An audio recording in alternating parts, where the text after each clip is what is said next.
Hello नमस्कार दोस्तों, कैसे हो। मैं संगम पंडित आज मैं फिर केस लेकर आया हूँ। सबसे पहले समझते हैं कि केस कहते किससे हैं।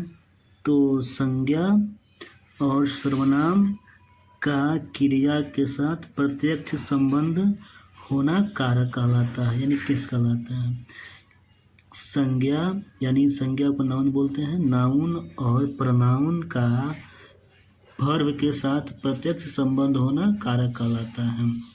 जैसे राम है तो राम का संबंध ईट के साथ है और मैंगो का भी संबंध ईट के साथ है, तो राम और मैंगो दोनों कारक हो गए।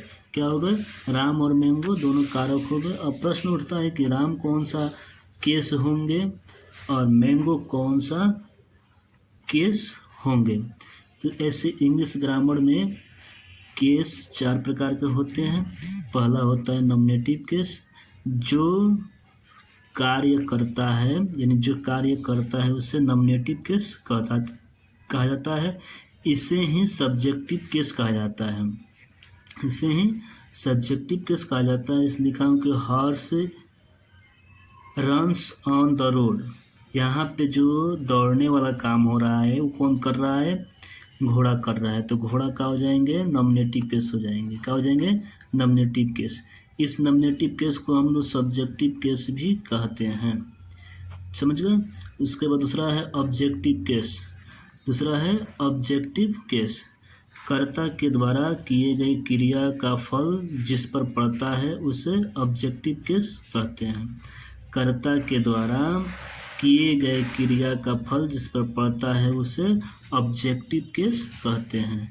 जैसे मैं यहाँ लिखा हूँ he it's bread. He it's bread. यहाँ रोटी खाया जा रहा है। किसके द्वारा खाया जाता है? ही के द्वारा। ही के द्वारा रोटी खाया जाता है, तो रोटी हमारा क्या हो जाएगा? ऑब्जेक्टिव केस हो जाएगा। क्या हो जाएगा? ऑब्जेक्टिव केस हो जाएगा। आगे देखते हैं दूसरा का केस पॉजेसिव केस है। पॉजेसिव केस का हिंदी होता है संबंध कारक, यानी कर्ता और कर्म के बीच में संबंध दिखाने वाले शब्द को पॉजेसिव केस कहते हैं।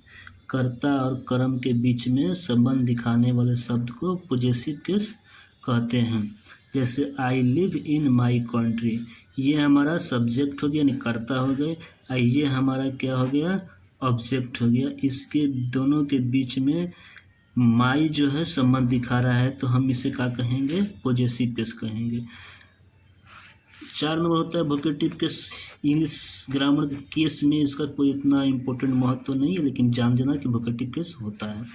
उसके बाद हम लोग पढ़ेंगे नॉमिनेटिव केस से पॉजेसिव केस, ऑब्जेक्टिव केस में। जैसे कि आई हो गया, माई हो गया, मी हो गया, वी हो गया, आवर हो गया, अस हो गया।